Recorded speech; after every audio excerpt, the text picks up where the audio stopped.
got in Friday, 2 days, this is Sunday. And then we spent yesterday exploring the waterfront down there. That's where the ship will take off from. And tomorrow we'll go on the airplane, the seaplane. But this is the Hyatt, real nice skyscraper city.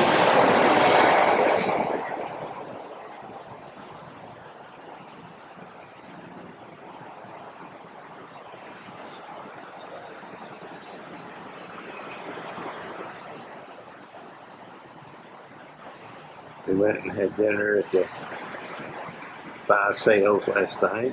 Wasn't particularly good, but expensive. We're going out with Mike Vegan and Caroline to Stanley Park today. So we'll see you later. Our room. Very nice room. During the Olympics, so we'll watch a few Olympics. And then you have to take the straight white route out up over there.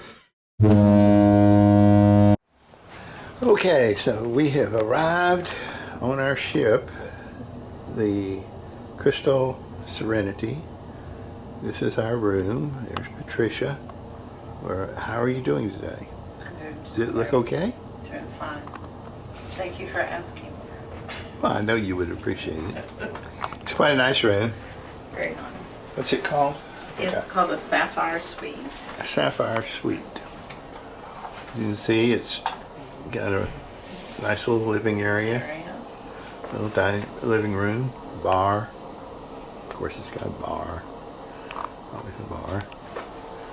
And then one of the nice things that we haven't had before is actually a walk-in closet. That's nice. We're still in port, waiting to go to muster, which is the safety instructions. Got a little jacuzzi pool. They call it a soaking pool. And then we got a shower. And then double sink. Pretty nice little thing. And then it's got a separate little bedroom. We like it because it's actually 2 twin beds. Kind of make us feel like we're at home.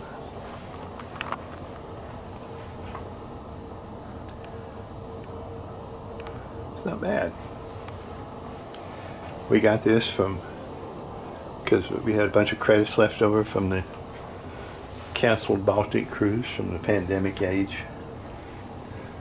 A couple of TVs. But it's got a really nice patio.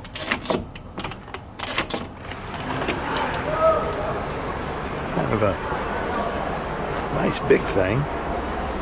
Like I said, we're still in port in Vancouver. But we're going to leave about 6 o'clock this evening. The brides are next door. Quite a large cruise terminal, as you can see. Vancouver's got lots of skyscrapers.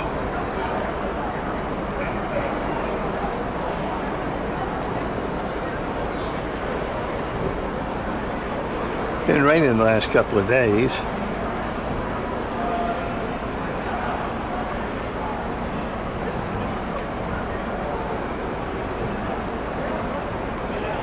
It's also one of the largest ports on the western coast of North America.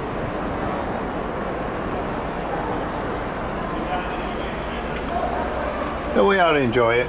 The nice thing is it's beautifully cool. What do we think, Tricia? About 65, 68? Yeah. Had 2 days of wet in Vancouver, but they needed the rain desperately. I looked it up last night. Let's see. It's about 18 degrees centigrade. Good to know. Well, 20 degrees is 76, so it's about 17 or 18 degrees centigrade.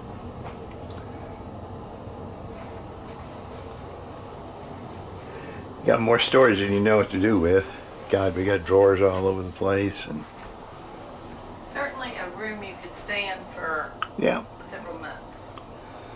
we got Storage. all the wine we can drink. We get complimentary breakfast service in the room, complimentary hors d'oeuvres in the canapes in the afternoon. I miss the Prada store. McBrides are next door. We have a butler named Frederick, who is Portuguese. Yep, that's our room. We got 8 days. End up in the north part of Alaska. It'll be fun. Possibility of Hezbollah getting involved. This is Wednesday morning. The timing you have clearly it's Our almost as though breakfast these two in attacks our were room. not actually Very nice. coordinated because the Hezbollah one is very clearly a response to that attack against the soccer field where 12 kids were killed, and the Hamas leader one. We're on our way to in Ketchikan. Iran, which is a place where, by the way, We're gonna Israel spend the has whole. pursued attacks We get against there tomorrow.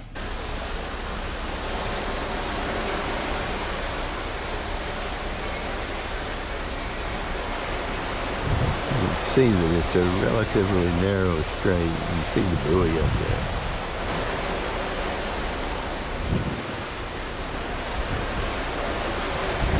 Have an overcast day. 62 degrees or so. So here we are, August 1st in Ketchikan. Rather small fishing village.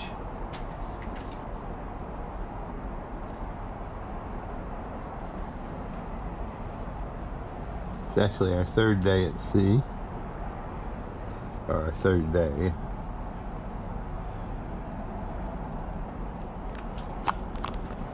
Some beautiful scenery.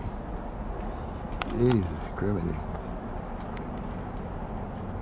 Look at that.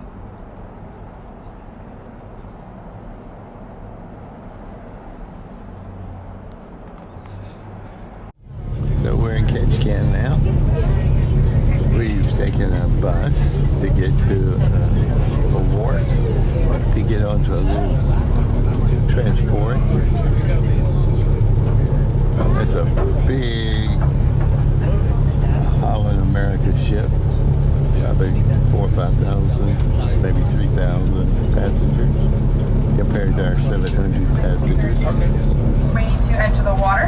What you're going to do is you're going to unhook that clasp from the D-ring there. You're going to drop that strap all the way to the ground. You're going to part the life jacket, place it over your head, wrap the strap back around your body, and reattach the clasp to the D-ring. You're going to pull that strap tight. Give yourself a big Alaskan bear hug and jump to the very warm waters of Alaska. If to come here, that would be by plane, by boat, or by bird canal. If you're coming by plane, you'll be coming through the Ketchikan International Airport, which is the smallest international airport in the U.S. It is international because we do have flights to Canada, so can't take that from us. But it is the smallest in the U.S. It's quite a little airport. It's very cute. However, if you're flying to the Ketchikan International Airport, when you get out, You got here about that boat there. People have to climb off of it.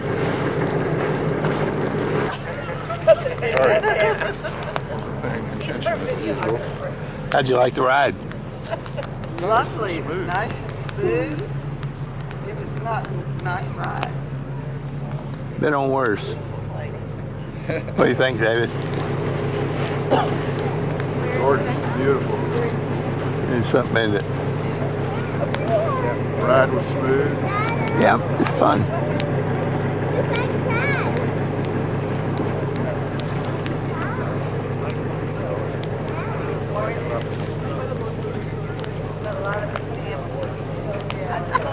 across the bay, you'll see our little town called Metlakatla. That's where the four of us live. That's being me, Grace, our brother James, our cousin Tammy, and Micah over there at the table. We're all going to be your hosts and hostesses today, if you guys have any. So there was a lot of detrimental things going on in our community at the time, or where British Columbia, Canada. One of them being smallpox was going around, so it was taking out our members left and right. It was just a bad time all around for our people, and I know our community as a whole knew things were going to get worse before they got any better. And so See kind of between the branches right there. There? Yeah, right up there at the top. It's a big nest. Yeah, and they just add on to it every time that they return. Oh, that's amazing. How many years would this nest been here? Oh gosh. We noticed it. Eagle's nest. That's a very good question. Yeah, I know. Oh, 9 o'clock.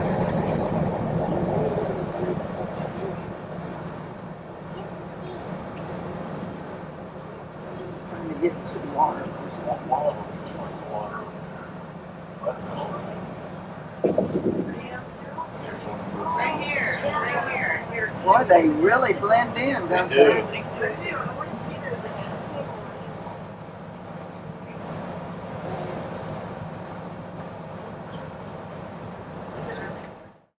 18-wheeler jackknifed off into.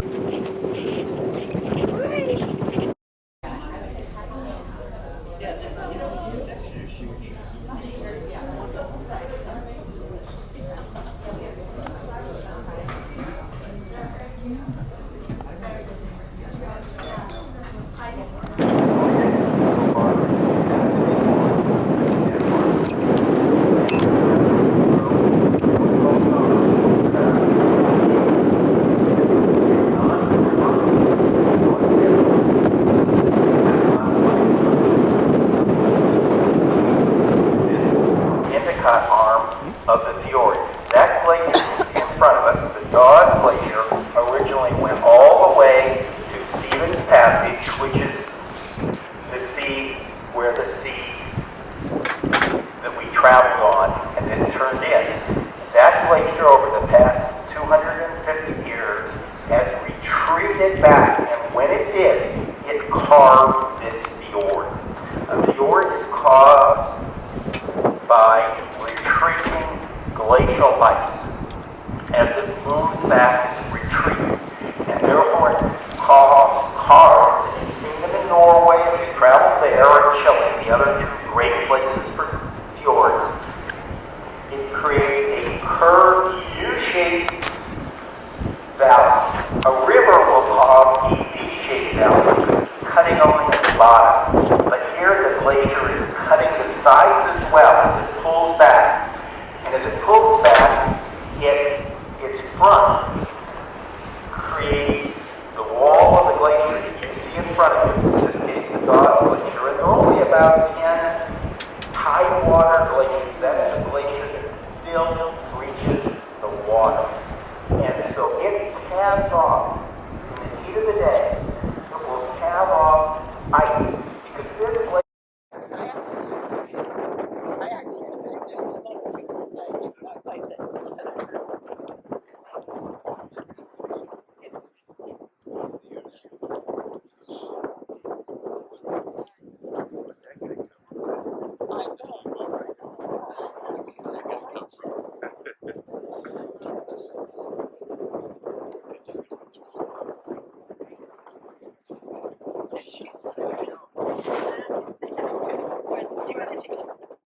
Turn the ship completely around.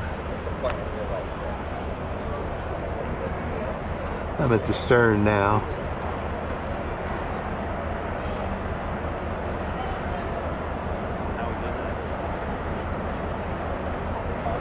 The whole thing's been turned around.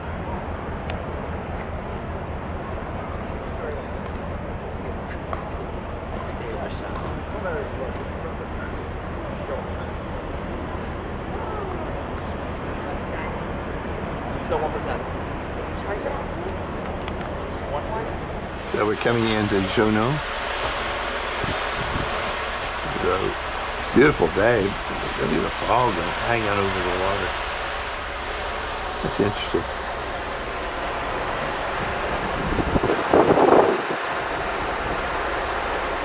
Just started.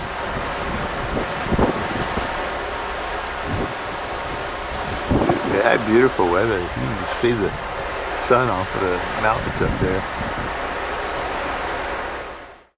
Time for some really important things like making me coffee every morning and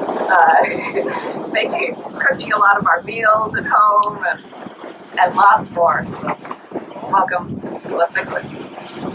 Well out of the water. Fighting on the surface. And so it's down, it's clearly actively feeding right now. And the last time we actually breath here, lunge that broke through the surface of the water. So what's happening right now, the whale is opening that enormous mouth that it has, and we saw engulfing what its prey is there, and basically trapping it against the surface of the water, and then closing its mouth Got good stuff, so he's and swallowing. And we didn't have a dive, so it's going to breathe in.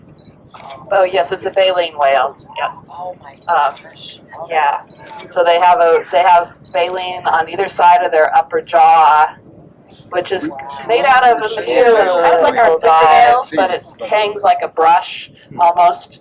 So they have a mouth that opens really wide, and even some throat pleats that expand, and they take in 20,000 gallons of prey and seawater in a gulp, and then close their mouths and expel that water out through the baleen, keeping the prey inside. This whale is actively feeding, so just keep your eyes out. We had another dive, and last time it wasn't down for too long before it came up again. Oh, there you Whale's up.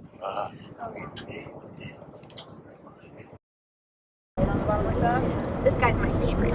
He's pretty active. Do you guys want to take a look? Right here, this guy. So this is his fluke when he was a calf, and this is his fluke now. Oh wow! And then he also has a cute little notch on his dorsal. Yes.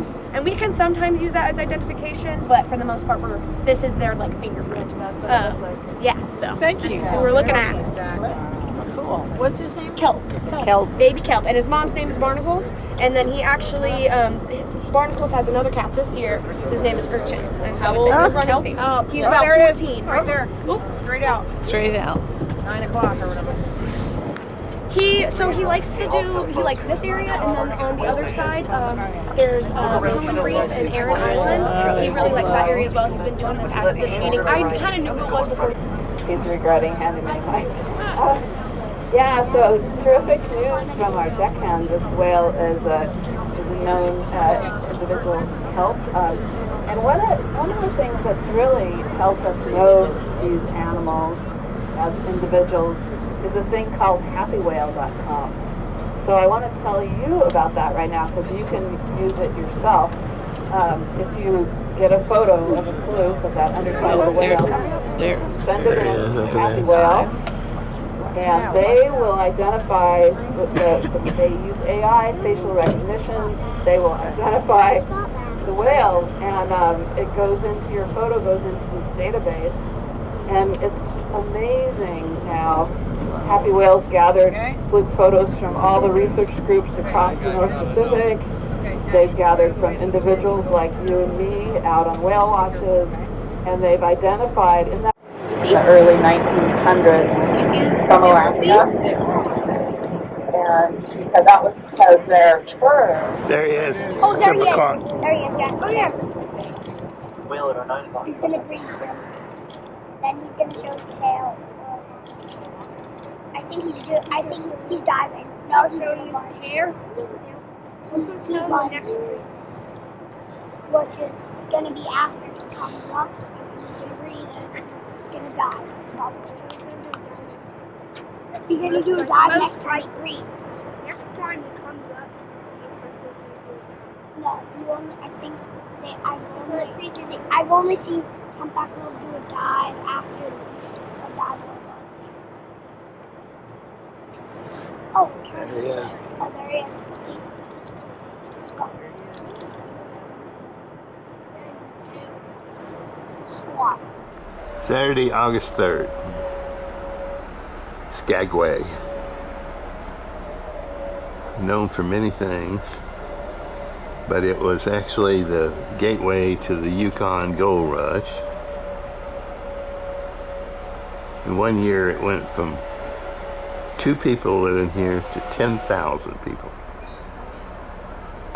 It was quite a rough and tumble place, where the miners would come and then make their way up into the Yukon.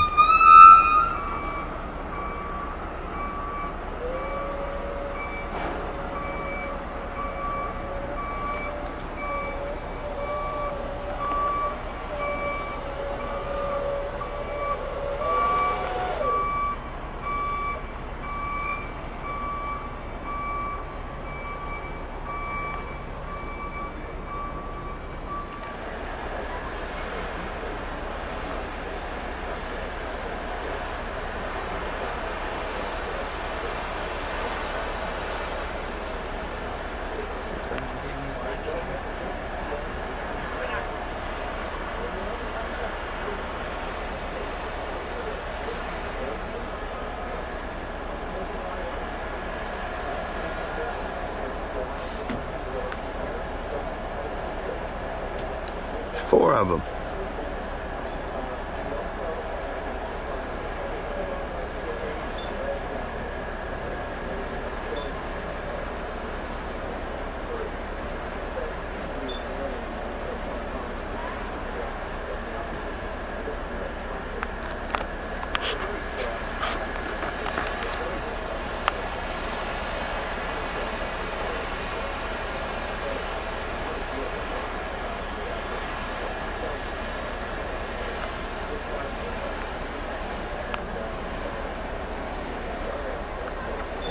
Get out of my range.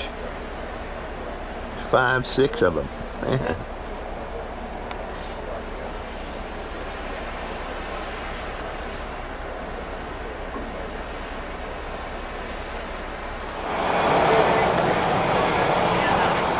So what do you think of Skagway? Where you taking our picture? Huh? It looks like a tourist town. I found a piece of jewelry that I could. Oh, jewelry to buy. Wow. That I could not wear. Am I surprised that you found jewelry? The butterflies look. I like those back there, but they're rings. How long would they last? Y'all see the thing in the museum? It said the chief of the mounted police said that Skagway was just a little bit above hell on earth.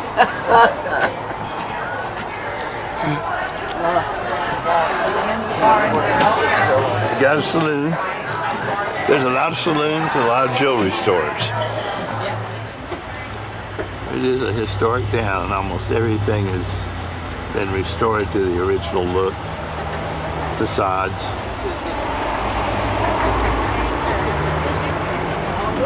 This is what I'm going to do in my next life when I'm 22 again.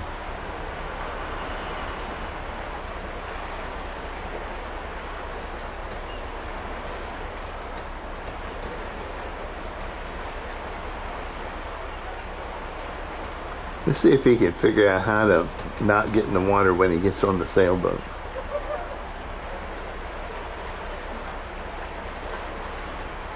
Because he doesn't have anything on his head or his hands.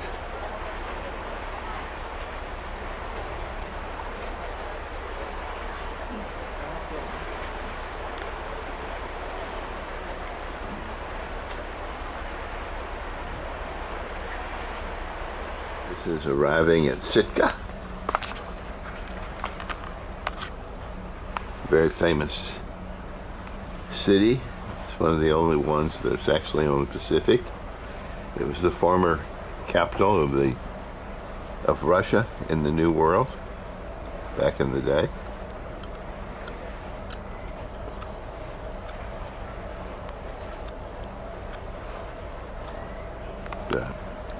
Kind of a chain of islands. It is, actually, the Russians were here quite a while. Thought they were going to control the New World. We're going to. Wild Sitka Sound. I do just want to go over some very important safety information with everybody. Now, my name is Jack. I will be your naturalist today. Back in the galley, we have.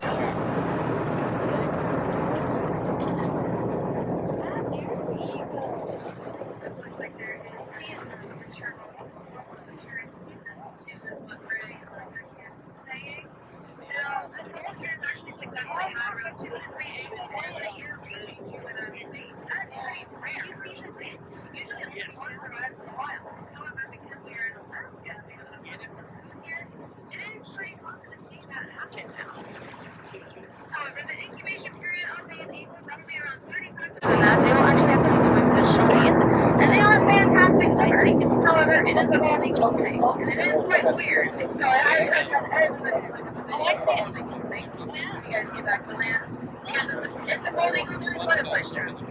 Just swim there. That one's here. Yeah.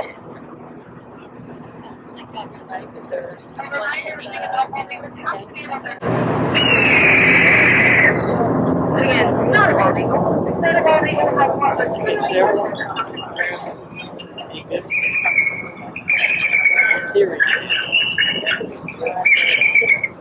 And that was not created with one forest, because bonding do not have one forest. Instead, that is created through.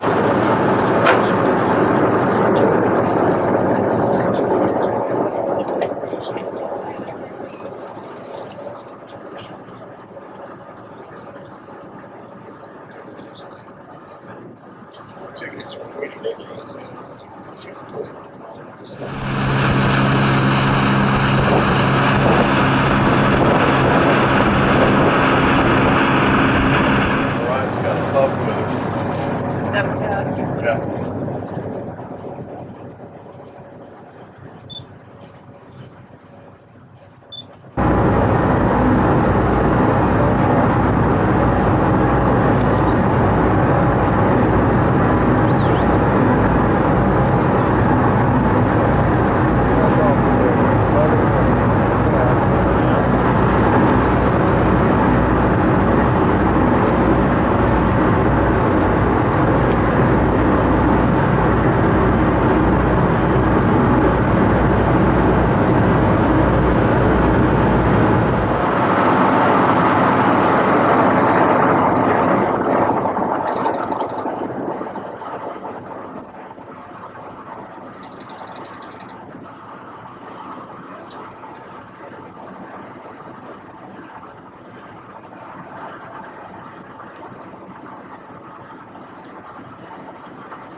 Well, what do you have that we don't already have?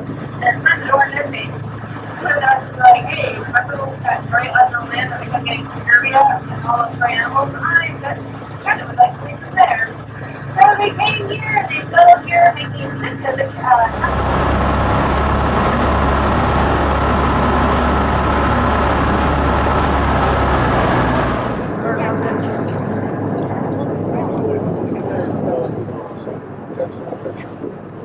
Well, there he is, Michelle. This whale reaching about 2/3 of the way out of the water, snow-capped mountains. So that's the one I was looking at. There you go. He moves.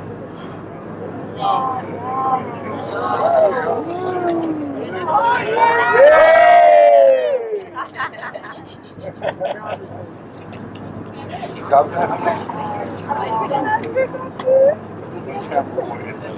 Now, of Check the course, video off. again, that does signal unconscious health and malnutrition, of course, but then also to get their fresh water, but also to then feed their calves during migration and during their time in Hawaii. As a calf, while they are going on,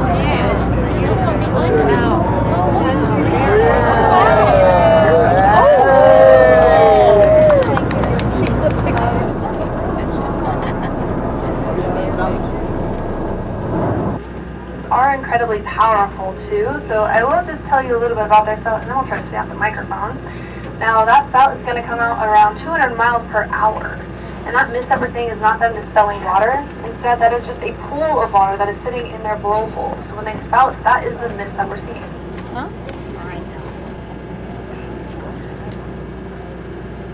No. Whoa!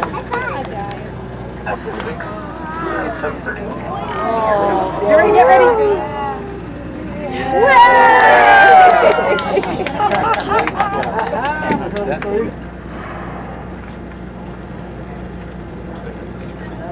get ready.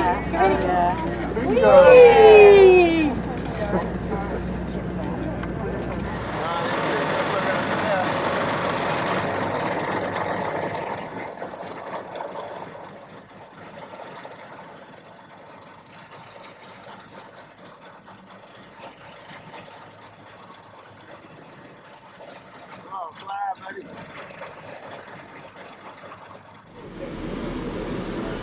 Hubbard Glacier.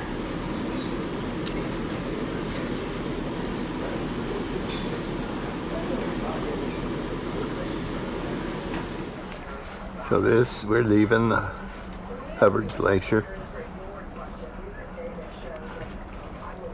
There's quite a bit of ice coming off of it, as you can see. Big flows of ice, miles and miles, millions and millions of gallons of water.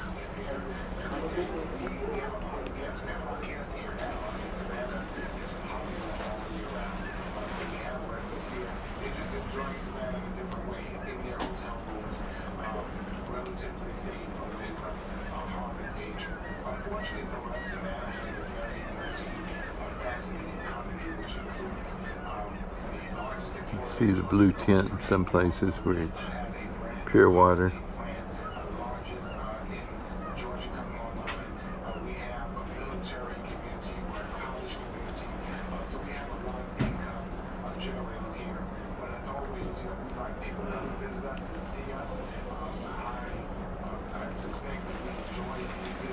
You see the flows.